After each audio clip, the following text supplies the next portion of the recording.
Happy Thanksgiving, everybody. Oh, yes, to all the Sovereign Tech patrons. Man, I got to tell you, I just got done. I was up there like Kirby, just I had an amazing, absolutely amazing Thanksgiving dinner. So I hope everyone else had an enjoyable day. However you go about celebrating it, if you celebrate it, if you don't, rock and roll, nothing wrong with that. But definitely had a good time today. So anyway, I told you that I would release something for you on this day of days. No, it's not really a day of days. In fact, the actual history of Thanksgiving is, it's something else. But I'm not here really to give you a history lesson, at least not about that. What I am releasing today, what you are hearing now, is somewhat, for lack of a better term to use, this is a making special of episode 199C, Soviet Tech 2, The Red Hope. Now, to get into that, of course, if you haven't listened to that episode yet, I totally recommend, please do so. This will make the most sense to you if you have. And it was last week's, this being obviously Thanksgiving week. The 24th, sorry. This is November 24th, 2016 that this is getting released on. The previous weeks, we had episode 200 this past week, and the week before that, this was, the fictional episode of 199C was the official Sovereign Tech episode for that week, even though it came out on a Tuesday. As far as why did it come out on a Tuesday, maybe some people want to ask about that. I'll touch on that quickly, and then I want to break down perhaps some of the nuance, some of the minor things. Maybe you didn't notice what it took to actually have it come out. So why did it come out on a Tuesday? That's a great way to actually start the discussion on 199C. That's not really where I want to start. Where I really want to start is why the hell that story, and what is this all about? Blah blah blah blah blah. But I'll start off with saying why it came out on a Tuesday. So reason being is that, well, first off, it took me a while.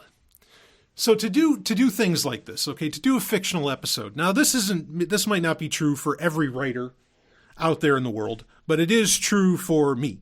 And that is most of the time, once I know what I want the story to be, once I have the story down in my head, I don't even really have to do an outline. Once I have an idea of where I want the story to go and what I want the story to be, I can write it pretty quickly. I wrote this entire story in pretty short order. I wrote most of the script in a day, in a literal day. But it took a long time to kind of ruminate and figure out exactly what I wanted the story to be. That takes time. And some of this episode, certainly of 199C, I already had in mind, I already had planned, and we'll talk more about that later. But a lot of the other stuff, and I think this is true for a lot of people. Once they know where they want the story to go, you just got to write it, and then you just got to be able to do the work. And writing is hard work. Even something like this. I mean, honestly, I remember Harlan Ellison saying something to that effect. I mean, but he just pretty much said that, look, writing is fucking hard. That's why they have to do deadlines, because if it was easy, people would be like, oh yeah, they type it out and they'd hand it off and, you'd be done. And even when it's script writing like this, it's hard, to really do that. And, this is the first time that outside of Stephanie that I worked with other voice actors. And everybody did a phenomenal job. And correction. It's not exactly the first time, because I did have Paige Peterson. She voiced Pixel for the intros from 150 to 175. And that was wonderful. And she returned in this episode, which was really great. So I've worked with other people before, but you want to be respectful to the voice actors, and they need time. And it actually, it took me a while to get the script all done and done, to send off to them to make it happen. And so, these voice actors, I mean, they did a turnaround in very, very short order, compared to what a lot of people have, especially when they're doing something like some kind of audio theater like this. Usually people have months, within which to practice the lines and try things out, as to where all of this really came together, or finally came together physically, as much as something digital can be physical, physically came together in a really, really short period of time. It was being worked on for months, but when it was, it was being, kind of planned and thought about and all this for months. But, as far as actually like delivering the goods and having it all come together, that came together in a really, really short period of time. So total thanks, like probably in about a week. Week total, not necessarily like that it was Monday, Tuesday, Wednesday, Thursday, but like just in total time frame. And, some of the voice actors, sometimes they need a little more time. They need this, all of which is totally fine and understandable and wonderful. No one, the only person that if there was any holding up of the release, it was totally on me. But yeah, that was the thing, was just like doing the work, like really getting it out there. And I'll admit it. I'll say this right to you right here. I completely underestimated just how long it would take to put it all together. I mean, that's totally on me. I underestimated just how much work, how much time it took. And, I have to do some other jobs other than Sovereign Tech. I mean, I'd love to get to the point, and I'm working on it, to where Sovereign Tech is my living. And in many ways it is, but I want to get it. I'd love to get it to that point, and to where I could do, more episodes a week and all this, and get some very original journalism and a lot of that done. I look forward to that time. But I have other work to do. I work for some other people and do all of that business. So anyway, so it's not like, I could dedicate 100% of my time to it. So, but yeah, it took a lot of time. And, there was like a 4-day stretch where, other than stopping for dinner, and I think I might have said this in a previous Patreon episode, and we're going to get into the nitty gritty here of the production in a second. But other than stopping for some dinner, like that, I literally didn't, I was just sitting at my big rig, sitting at my computer working on this, just full stop. And, and then at a certain point in time, I'd have to go to sleep. But I mean, I'd be up all night. I mean, it just like, I worked on this for a long, long time, or like for, just nonstop for a few days. And yeah, so that was part of the reason that there was that, kind of that late Tuesday release. Now, that's the first time I've ever been really late. Like, there was one time, I think, where I technically released it on a Sunday. It was like a Sunday morning or something that I had to release a Sovereign Tech. But that was literally a technical issue. That wasn't necessarily anything to do with me. But then, other than that, this is the first time I'd ever not released on a Saturday. And so, and I'll admit it, like, I was feeling nervous, like I was sweating. I'm like, because what they, and honestly, Patreon listeners, you can message me or email me about this if you want. I would like to know, like, you as a podcast listener, and being one that is, in some ways financially invested in listening to at least a podcast, that being mine, or podcasts in general. I'm kind of curious, like, what was going on for you when Sovereign Tech wasn't out on Saturday? Like, because my line of thinking, my understanding of the industry, of the business of podcasting, is that you've got to be fucking consistent as hell. You either have to have the best, one of the best podcasts in the world, to where people will, they'll wait and you're following the person in whatever way that you can, be it on Facebook or Twitter or whatever, just dying for a new episode to come out, or maybe on your podcast app, you have notifications set, so that when a certain episode comes out. Because, I mean, there's some podcasts, like, one of my favorites, School Sucks Project, on the School Sucks podcast, like, I mean, it has a very shows come out frequently, but it is, to say, an inconsistent release schedule. It's not inconsistent in quality. The quality is always top notch. But just like it kind of has an inconsistent release schedule. Now, that's fine. And I respect that and appreciate that. But like my understanding of the business of the industry, and also I have affiliates that I have to please as well. They were totally understanding with the episode 199C going out, and frankly, if it missed the affiliates, like maybe the affiliates wouldn't mind because I mean that was really, this is softcore porn effectively that I released, maybe not even softcore. But I'm just like, I'm curious. Like my line of thinking is you've got to be consistent. You've got to be out there every week. It's got to come out. You cannot leave people hanging. You've got to, because if you miss one episode, if you miss one day, people will leave you. They'll be like, oh no, he's done. Fuck it. And this apparently, to some degree, I think happened with some people that I know. Speaking of which, like SoundCloud, this was when Hyperchronius came out. So that not last April, whatever. It was either a year ago or 2 years ago. I don't exactly remember, but there was like a month of March where I guess maybe it was last year, not this past March, but the year previous in March, where SoundCloud changed their entire RSS feeds. And I saw this huge drop in listenership for Sovereign Tech. And I was like, what the fuck happened? It's like, what? I didn't change anything? Did I say something like really nuts?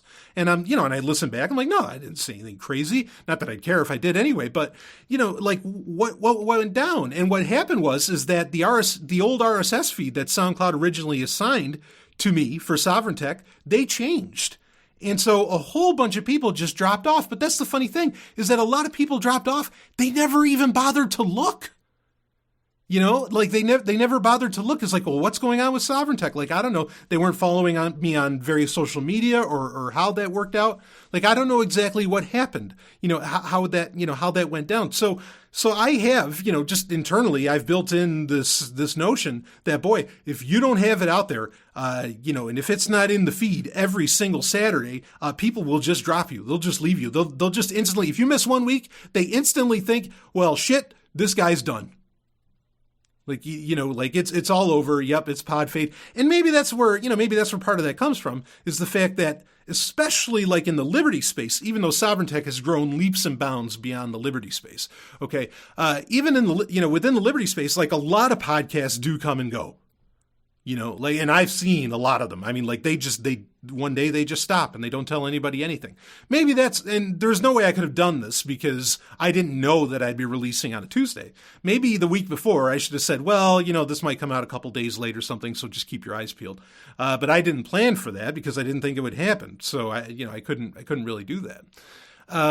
But anyway, let me know how you feel about that. Like, I'd be curious to know, like, when you listen to a podcast, do you, if like, say whatever one of your favorite podcasts, say it normally comes out on a Friday. And if it's not there on Friday, what do you do? Like, what do you think? I'd be curious to hear about that. You could leave it in the comments on Patreon, or you can message me, or you can email me, whatever, that's fine. Anyway, enough of that. So that was the deal with the Tuesday, is it just took that amount of time. And I mean, I was nonstop, especially from Saturday onward, to make sure, to have it done. It just took a lot longer than I expected. And I knew better too. To some degree, I kind of knew better because I had said actually in a Q&A, maybe it was the previous week's Q&A, before that episode came out or what, but I said, look, you have to gauge that, you're going to put in almost for every minute of production of audio theater, you have to put in an hour. And I should have known that, I should have remembered that. Like, I knew that because in 199B, and we'll get into this, in 199B, I did the last 15 minutes of the show was audio theater. It was a fictional episode or a fictional aspect, which got replayed in 199C. But that took me a day, that took me, and that was like 15 minutes. And that literally took me 15 hours, to kind of throw together. Close to that anyway. So that's one thing I'll tell you that you got to realize this stuff it just takes time. Even if it's, it can be a pain in the ass. You could say, well, that's not hard work. You're sitting in front of a computer, blah, blah, blah. Yeah. You can say that and I understand that.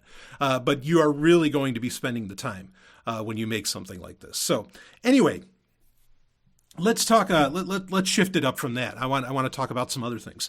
So the story of 199C, and of course this is, and hey, spoiler alerts, folks. Like I said, if you haven't listened to it, you really need to. But there's no way I could capture what I consider a lot of the fun stuff in it. Even if I told you the whole story right here, which I'm not going to. But with 199C, so we have this was a sequel. That's why it's called Soviet Tech 2, The Red Hope. And if you're wondering where the Red Hope came from, well, it's a play on A New Hope, as in Star Wars Episode 4. There's one little secret for you. Anyway, so the original plan, this was designed to be a sequel to last year's, almost down to the week, last year's Halloween episode of Soviet Tech, that being Soviet Tech 1 now. And it doesn't pick up right after that, because part of the reason is that this wasn't just a sequel to Soviet Tech 1. This was also a sequel and almost a conclusion, though not exactly. We might revisit it. And was also a sequel to my 2099 episode, where, I pretended that I time traveled to the year 2099, which was episode 99 of Sovereign Tech. So it was very fitting to have, episode 199, be another kind of time travel adventure. In this case, instead of going to 2099, we went to 2199 because, again, it's episode 199, right? Just kind of fit that way. And, so it's a sequel to both of those. And I don't know how many people, I put it in the show notes. I should have mentioned it at the beginning of 199C. I don't know how many people actually went and listened back to episode to 2099, to that episode, as well as Soviet Tech 1. Because I think it stands pretty well on its own, but you definitely understand a lot more if you've listened to the 2099 episode. Like, you understand what Osiris 1 is, you get all that. You understand more of what the ominous blockchain is. You understand those things. And then you have, Soviet Tech, where you understand more of, what is this alternate universe, and you get to know the character of Commander Brian Soviet. Now, funny thing, because I've gotten emails from people over time, over the past year, and actually even recently, where people said they like Brian Soviet more than they like Brian Sovereign. So, which, like I said, I reach out to a very diverse group of people. I don't just reach out to ANCAPs. I don't just reach out to libertarians. I reach out to a lot of different types of people. I know for a fact that a lot of, or not a lot, but a fair amount of my listeners, that's not the majority, but a fair amount of my listeners are communists. I know that, and that's okay. Like, I don't mind, as long as these people don't want to aggress, why would I give a shit? All right. And so, I can see why some people would have emailed me and said, hey, we want more of this Brian Soviet guy. He speaks our language. And I think maybe that's why, that's why Sovereign Tech, not Soviet Tech, but why Sovereign Tech, kind of speaks to some of these people, is because I do know their language. I understand. I've read their books. I understand where they're coming from and what they really mean by things and all this. And so it's a real honor to have them on board. But this whole idea of Brian Soviet is to really have the kind of this alter ego. And that's why I do it for Halloween, to hopefully get it out there that, hey, look, I'm not really a communist, but I just want you to, this will give you the excuse, to let you know this is all meant to be very tongue-in-cheek and blah, blah, blah. But at the same time, it's enjoyable with Soviet Tech 1 and with Soviet Tech 2 to some degree, even though Soviet Tech 2 is a little more straight action, a little more straight to head. It wasn't exactly, like a totally philosophical episode in a lot of ways. It's a lot of fun, or not fun, but I think it's interesting to describe. And some people actually emailed me about this saying, they never even heard they ever heard any communist ideology outside of, say, what Mises wrote or Rand wrote, or, the usual Western, nonsense about it. So I was, happy to kind of introduce people to a lot of their ways of thinking. And I think people enjoyed that. I think they appreciated it for what it is. They knew it wasn't me telling them this is how things should be. It was just me saying, this is how things, some people think about these things. This is how some other people say, look at utopia, or how they look at, how these things can go down. Because, people forget this. There are, in libertarianism in particular, okay, in libertarianism, there are a million different ways of thought. I mean, there really are. I mean, there's different kinds of libertarians, and you can say, well, there's only one true libertarian, and those are anti-government, no government whatsoever. They're effectively anarchists, blah, blah, blah, capitalism, yada, yada, yada. Okay, I get that. I understand why you think that way, but admit it. I mean, as far as people that call themselves libertarians, like there is a broad swath of, what people consider to be solutions. Like not everybody has the same exact solutions. Okay. And in communist thought, and in more depending on how you want to use these terms, in more socialist thought, there's a million different ways that they look at solutions for things as well. It's the same deal. There's not just one type of communist. There really isn't. Okay, anybody telling you that is full of shit and hasn't read anything. In say anarcho-communist or ANCOMs, as people call them, or whatever you want to go with. In those groups, there are, they run into the same problem that happens with, anarcho-capitalists and ANCAP groups, where, say the philosophy sounds all fine and dandy, but the problem is that there's assholes that are espousing it. The problem is that some of these solutions that people come up with under these philosophies or ideologies are terrifying and are antithetical to, say, human growth or to respect to the individual, right?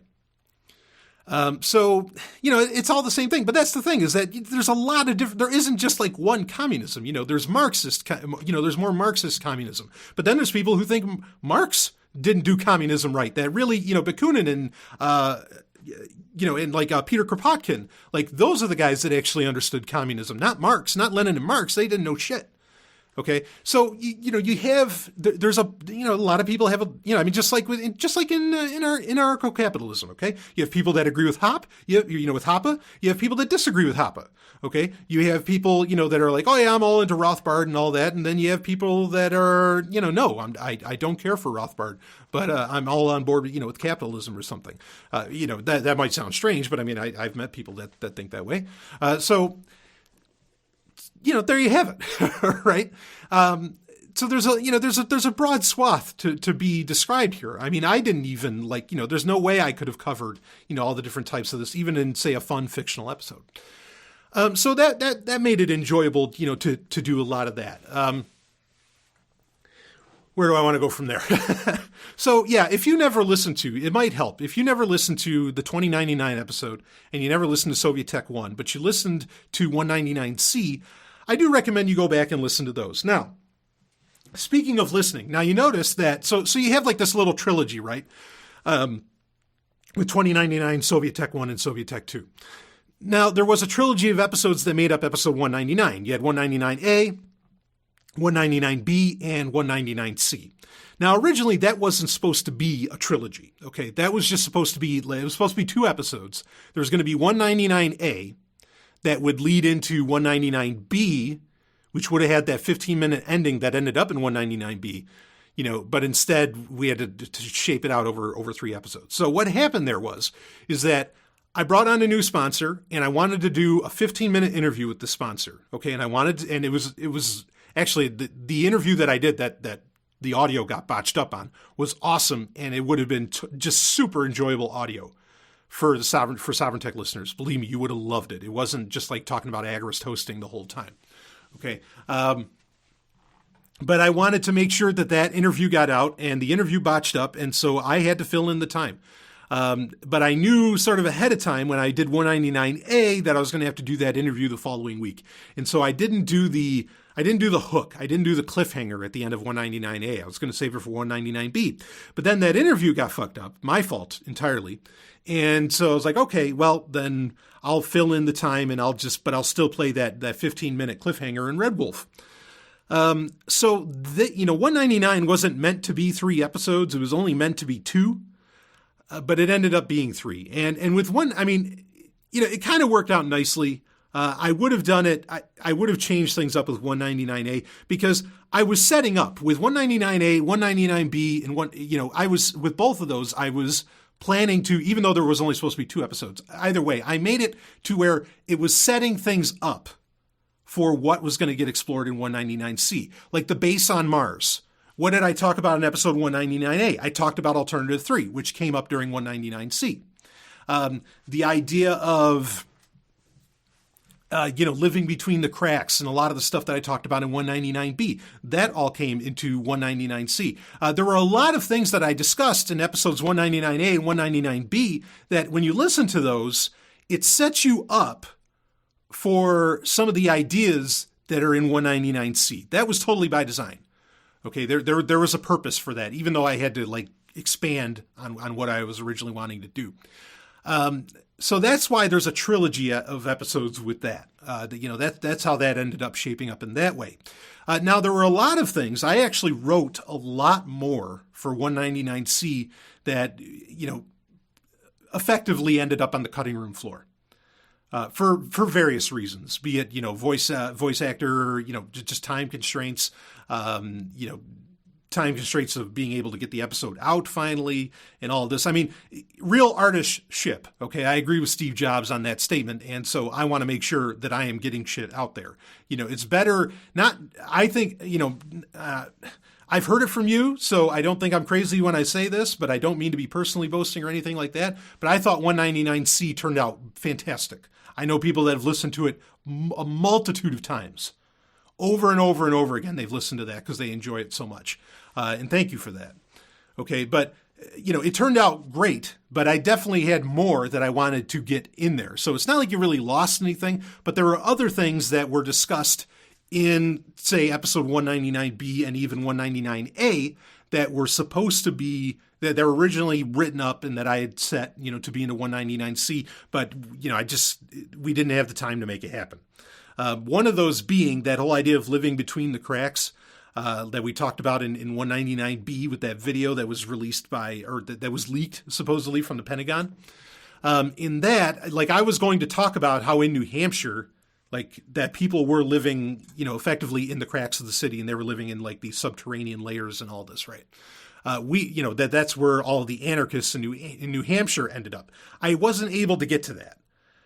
So that part of it didn't happen. There are other things that I wasn't allowed. I was going to have Ominous actually talk, because if you listen to the special for episode 2099, for the 2099 episode of Sovereign Tech, I think it's special number 40. I think that's the one. It's Sovereign Tech special 40, and then it's just called 2099. If you listen to that, at the very end of that episode of that special, there is a scene where this really doesn't sound like Brian Sovereign or like Brian Soviet, but it's a very deep voiced character that sounds like kind of mechanical and has a computer assistant with it that talks about, we've got to stop Brian Sovereign and all this stuff. It's like Brian Sovereign must be stopped. It's like this sort of thing. And so that character, that being, an embodiment of Ominous was going to make an appearance in 199C.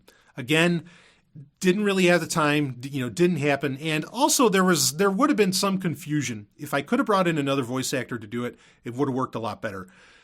Because my deep voice that I go with, that I use for Brian Soviet, sounded a lot like that character from back then. Now, I played with the idea, could that have been Brian Soviet and all that stuff, but I was like, no, let that be Ominous. Let that be the way it was, was designed. Originally thought of, I should say, that the way I thought of it originally. So having Ominous actually talk and give a little bit of a speech wouldn't have worked out so well. But another, actually, I did have other voice actors in mind and in line. I actually talked to Brett Venat about him doing it, and he said he would love to. But, again, it was just something due to time constraints. It didn't really work out. It would have, if I added one more scene into, not that we recorded anything, but if I had added in one more scene to that episode, it would have, it wouldn't have come out probably till the following Saturday. It would have, if I kept adding on and kept doing more, it would have taken forever. And that just wouldn't be fair to the listeners.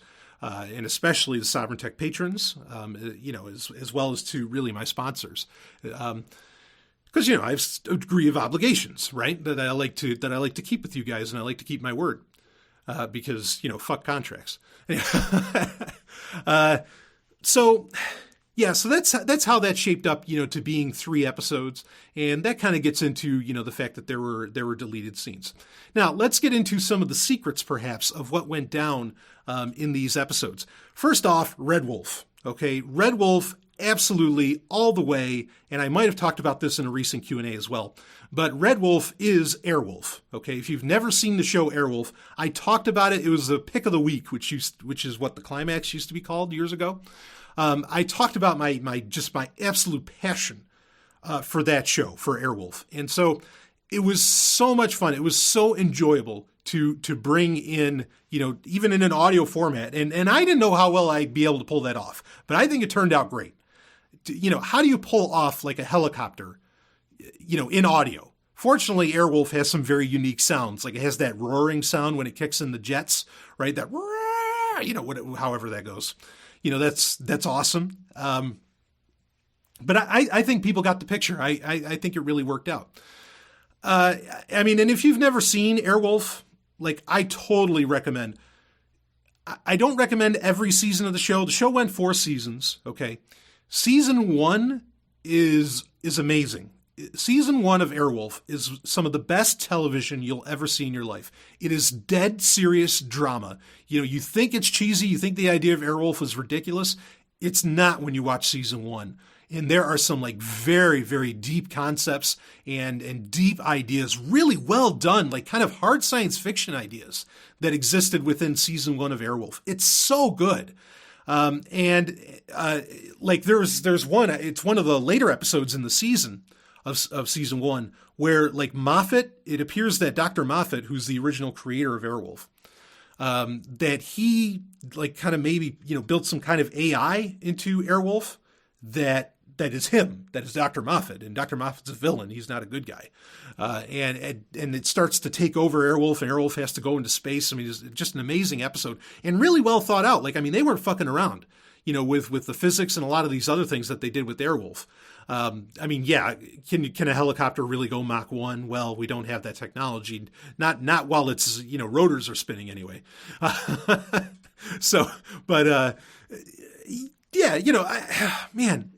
It was just such a good show. And one of the episodes actually had where there was another Airwolf made that was designed. It was called Red Wolf. And so I just took Red Wolf and I was like, well, this is perfect because I'm going to be bringing back Brian Soviet. And so we've got we've got Red Wolf. This is going to be wonderful.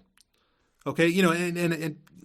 And that was a theme actually through all 3 episodes. Notice the word red was in each of those, in each of the 199 episodes. Like in 199A, it was the Red October. And in that, this is the one scene that I didn't put into 199C. But in 199A, during, I think it's one of the later commercial breaks, I put in the scene where Natalia is unthawing Brian Soviet.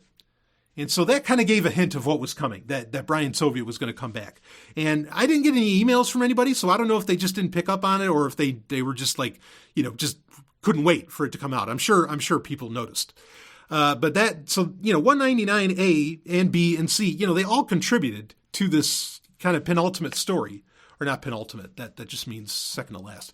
But to this story, that came to fruition in 199C.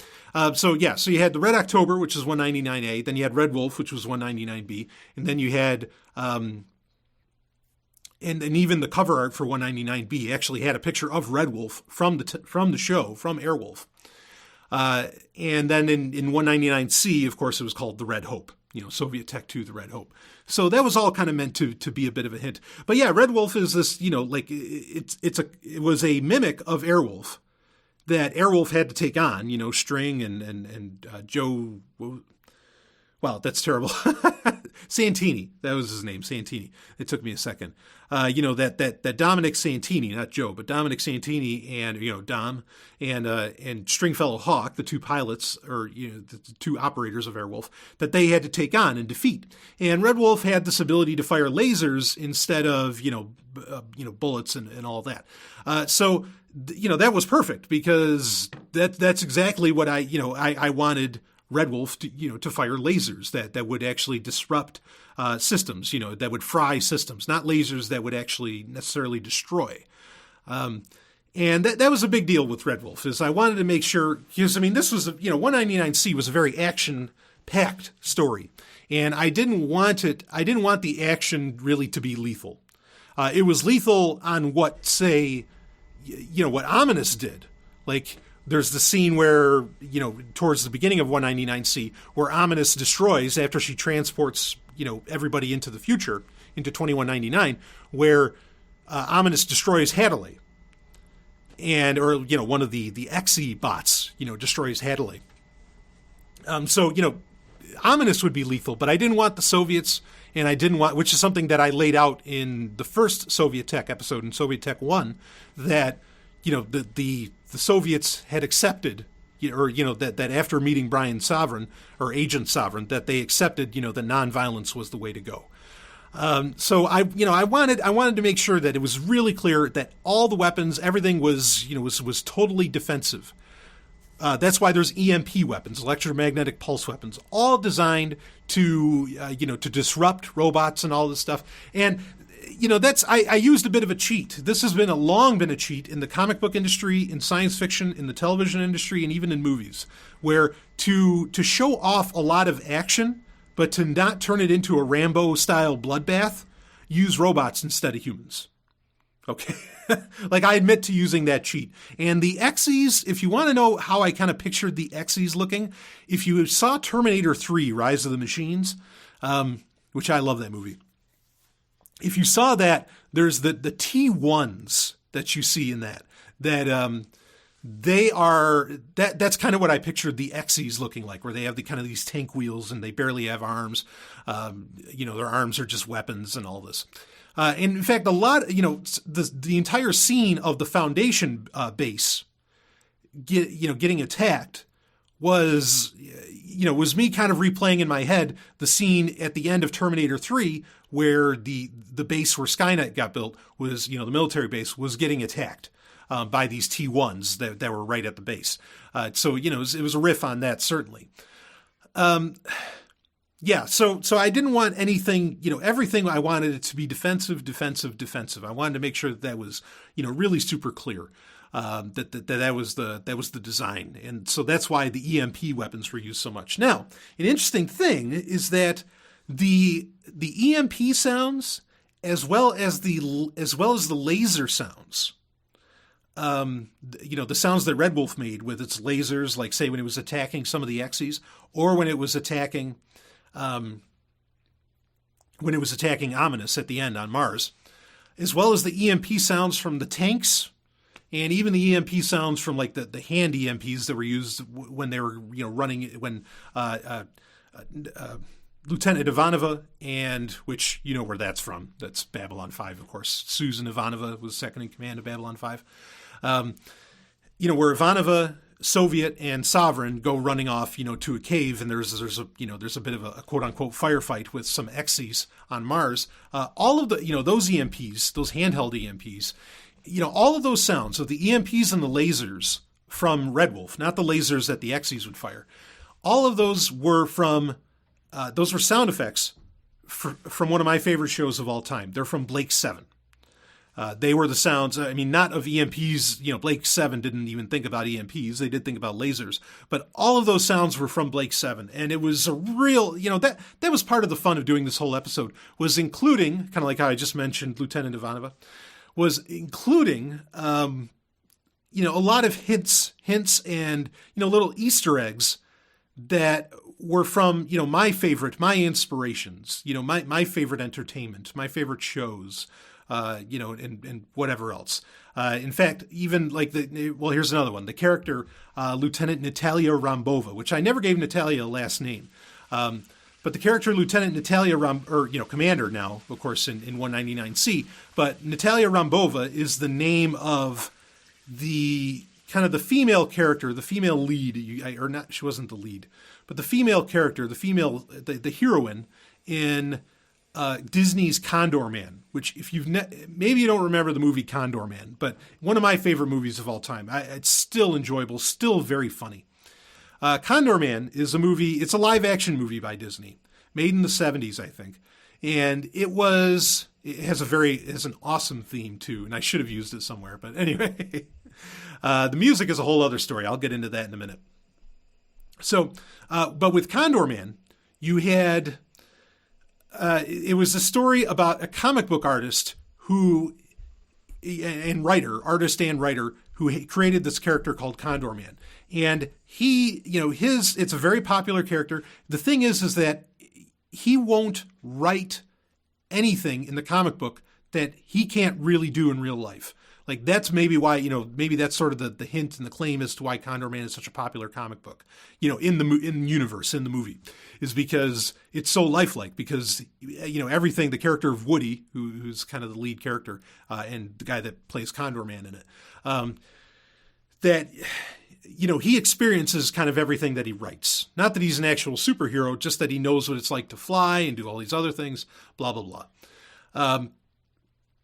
So the movie, and in that movie, in Condor Man, he has to go and save, the CIA kind of hires him to go and save a defector from the KGB. This defector, her name is Natalia Rambova. So that's where the name Natalia Rambova comes from. I mean, just using the name Natalia, obviously it's a very common Russian name. But if you're wondering where the total package comes from, it comes from that movie, which if you haven't seen it, it's fun. I mean, you can say, yeah, you kind of had to be there. Not that I was more alive in the 70s, but you can say you kind of had to be there to appreciate it. But no, I think it's still, and there's a lot of cool shit in it. Like the car that Condor Man uses, a lot of the technology is just tons and tons of fun. Really cool shit. So that's where that comes from. Let's see, with other Easter eggs, maybe as I think of them, I'll mention them to you as we kind of go down this, and I don't want this to go too long. So, but there are, there's a lot of other Easter eggs, and let's get into how about the, what happened at the ending of it, like what's the ending and what's going to happen going forward.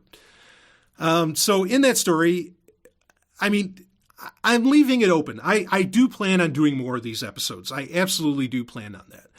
And as far as when I'm going to do them, is it just going to be every Halloween? Well, I'm not going to lay down a hard calendar of any kind on it. Unless we reach certain Patreon goals, then I will make sure that I release them every week. But I do plan on doing more. People really love these. You never want to oversaturate. And even if I did them every week, they'd be very short. Like I would not do like a 2-hour episode every week. That would it'd be impossible. Because doing this whole thing, and I'll talk more about that too, doing this whole thing, like it's not meant for one person to do. Like all the production work, all the editing and all that stuff, like I have so much more respect now for people that do this sort of thing, because man, it is some hard ass fucking work. I can't even imagine having to add in video. That would suck. I mean, there's ways that video lets you, parlay things without, needing a specific sound effect. But boy, that's gotta suck. So this really isn't something for one person to do. So if you're thinking about doing this sort of thing, either plan on giving yourself a few months to really knock it out, even if you're just doing like an hour or what. It takes a ton of time. So anyway, I do plan on doing more. And having the whole story take place like in a merged reality really gives me the opportunity perhaps to, revisit the future where actually Osiris-1 is okay. Because that whole merged reality got fixed. The universes got put back in order after Ominous was destroyed. So I can go back to, now the events that happened in 2016, like, yes, Natalia is dead in 2016, or at least that universe's Natalia is dead in 2016. Hadalay is actually dead in 2016. All the events that happened in 199B and at the beginning of 199C, up until everybody gets transported to the future, all of that I'm putting down is kind of this is the sovereign canon.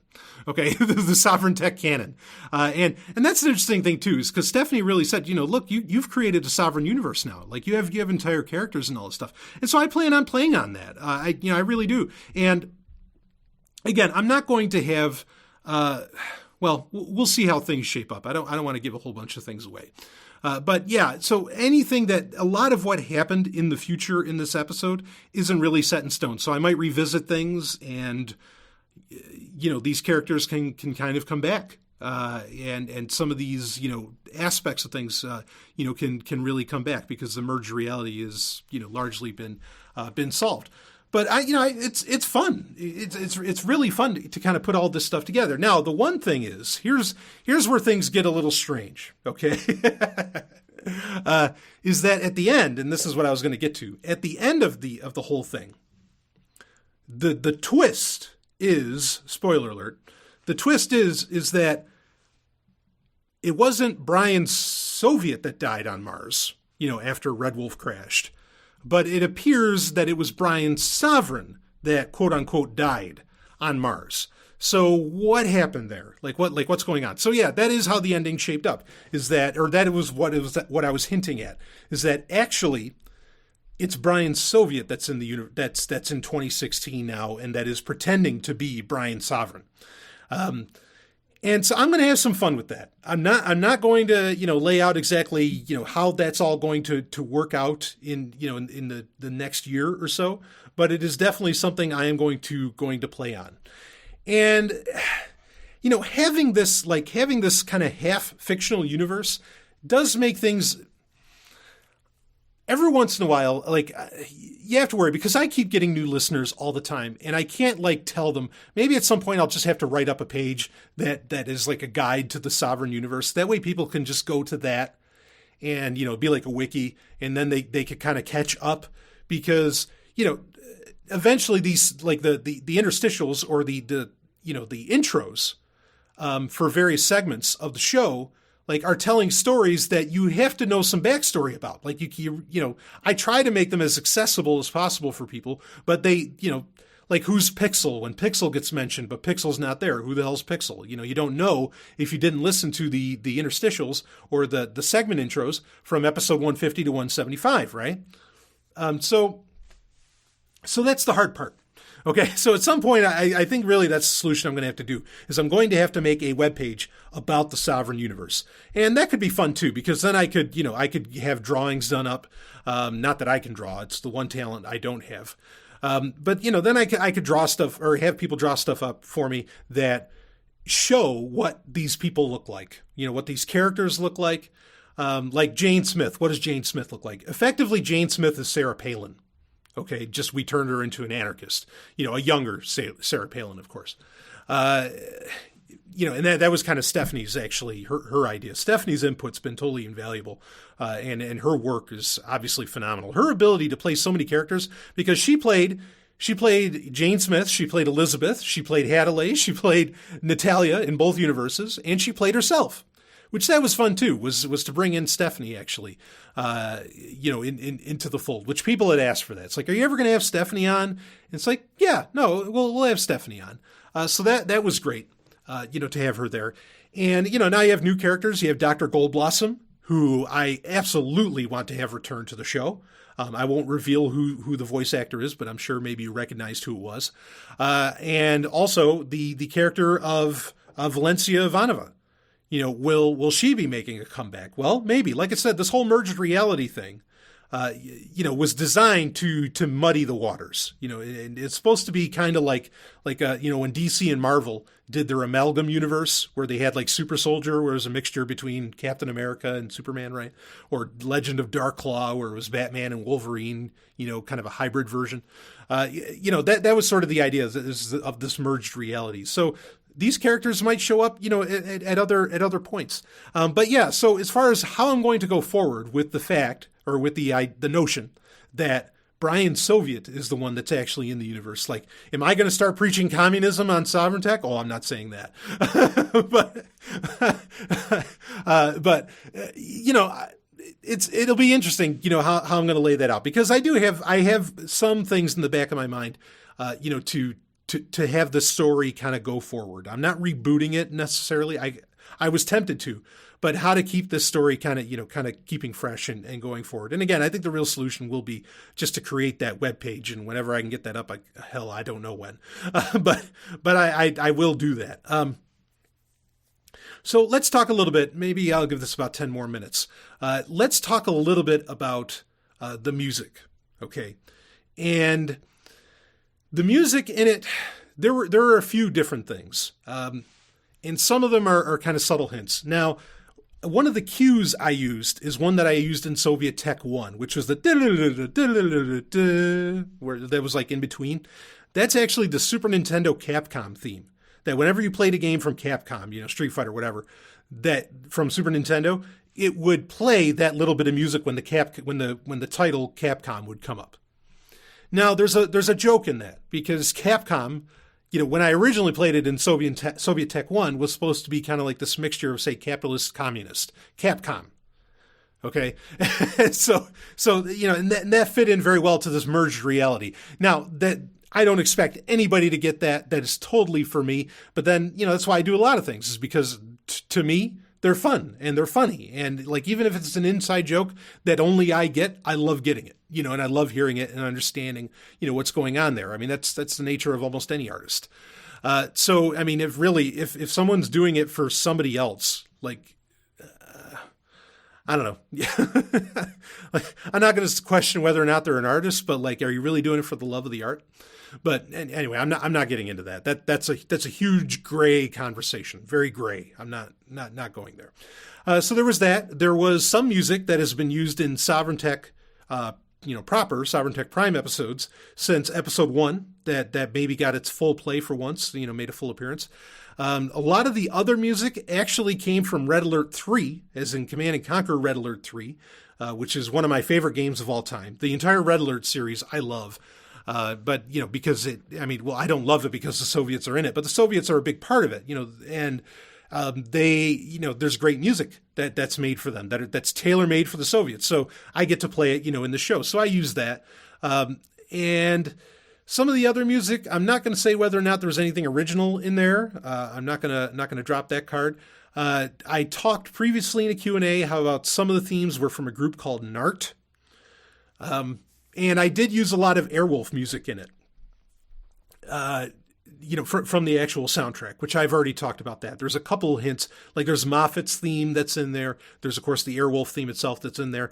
Some of the other music, like the all that, that's from Wing Commander. That's from the movie Wing Commander, which is one of my favorite movies. And Kevin Kiner and David Arnold did the music for that. So that all came from Wing Commander. If you're wondering about, some of the soundtrack aspects of it. Other than that, I think that covers like the origin of a lot of the music in it. I didn't really use any other cues, from much of anything else. Oh, there was one. So when the story is being told, towards the beginning of 199C, when Osiris 1 is crashing, and Elizabeth, Agent Sovereign, and Jane Smith use the dead stop technology, which the dead stop is kind of how it was described. The dead stop is literally like this ball of gel that you can shoot down and will hit, that you could shoot from, a gun of a type. And, it'll hit the ground wherever you want to land, and it will just catch you and stop all inertia. Okay. The music where they land, and then he's, Agent Sovereign's telling the story of Osiris 1. The music there is actually from X-Men Apocalypse, from the score for X-Men Apocalypse. So if you're wondering, where was that's where that's from. But I think that covers as far as mostly the origin of the music in that. So, and I really, a lot of podcasters are now using copyrighted music all over the fucking place. So I don't really have any qualms about it. Also, I didn't charge for episode 199C. So, it's not like I'm necessarily making money off of it. Necessarily, you could bring up sponsors and other things, but, so I didn't have any qualms about doing it. And I mean, of course I'm an anarchist, so I don't really give a shit anyway, about doing that. So that's all the music. Now, as far as like actual production, that's kind of the last subject that I want to cover here. And this whole episode's just for fun. This one as well, not just 199C.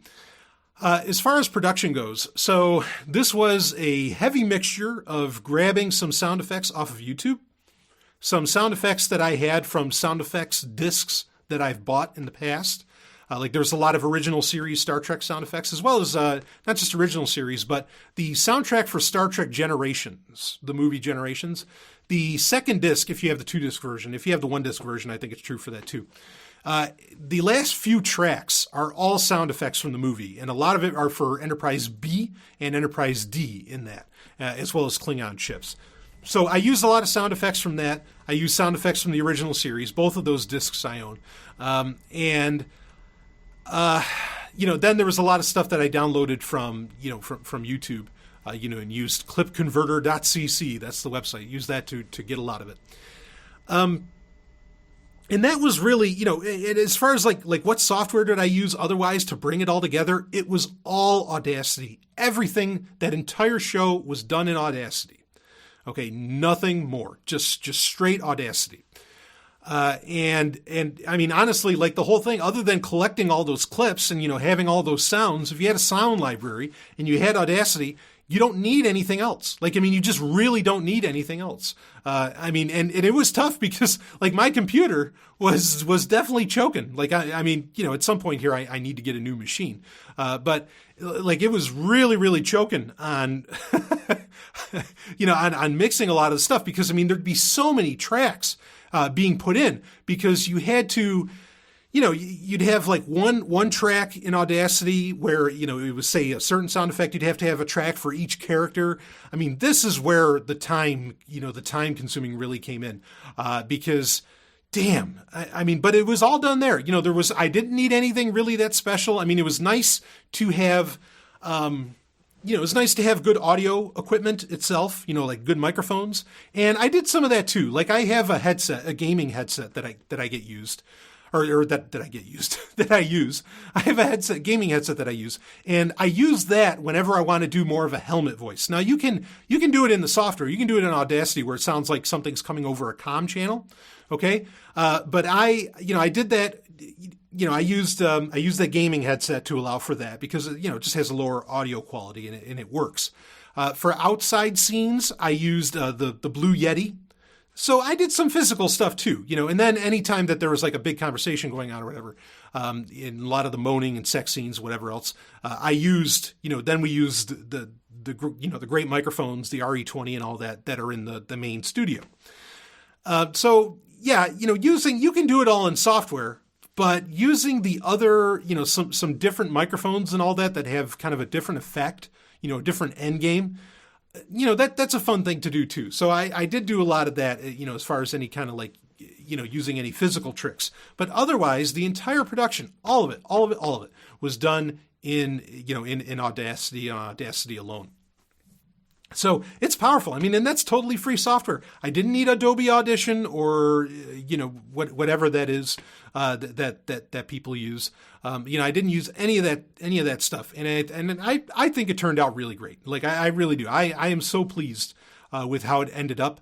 I'll give you a little hint, and this might shock you. I was so nervous about getting it up on, as soon as possible. I actually didn't listen back to the whole thing before I released it. I was like, nope, it's 3 or 4 o'clock, whatever it was on Tuesday. We got to get it up now. It's got to go up now. Otherwise people are going to think, holy shit, this guy's nuts, or they're going to think something happened to me or whatever.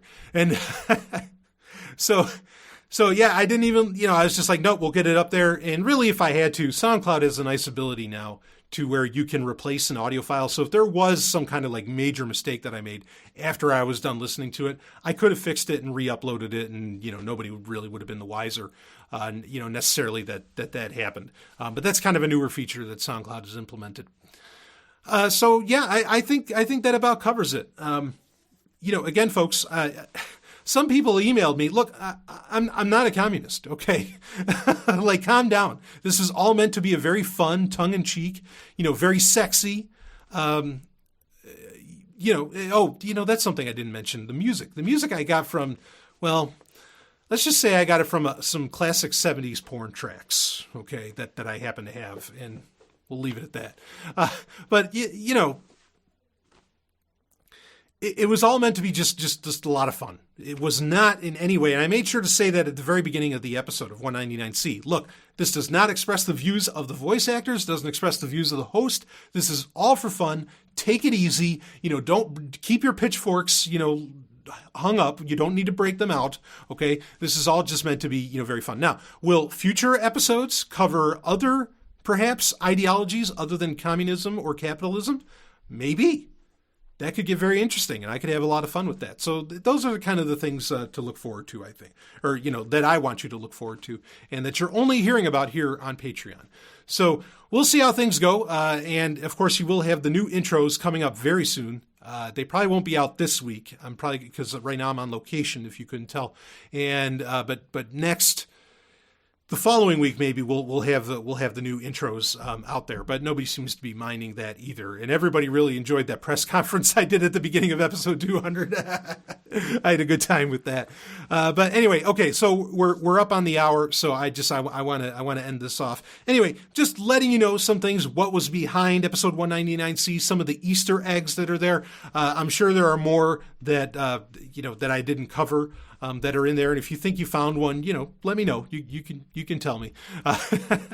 But yeah, just a ton of fun to do. I'd love to do these a lot more, and cover a whole bunch of a lot of different ground. Because fortunately, and I'm not, again, this isn't meant to be like, pat myself in the back, but I've read, unlike other people, I think, in the space, I've read the other anarchist ideologies. Like, I've really read the positive, perhaps what would be considered the positive works towards them. It doesn't mean I agree with them, okay? But I've read them, and I recommend people do read them, because sometimes you can find amazing things in what they talk about that if you applied it to perhaps your brand of anarchism, you could really have something special.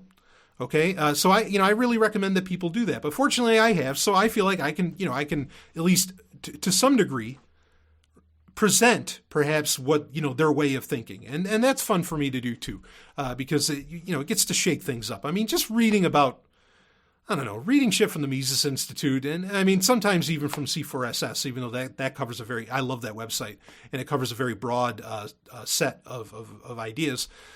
It can get kind of stale. I think it's good to shake it up. Read some other extremities. You don't agree with them, but read them, know where these people are coming from. It helps out a lot.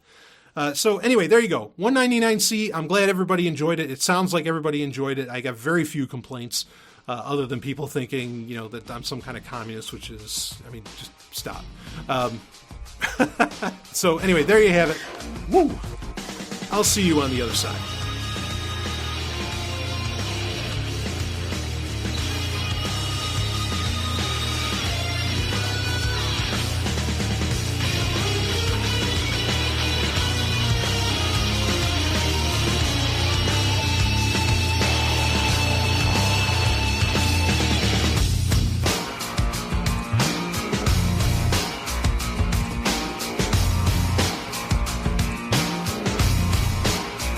You just experienced Sovereign Tech.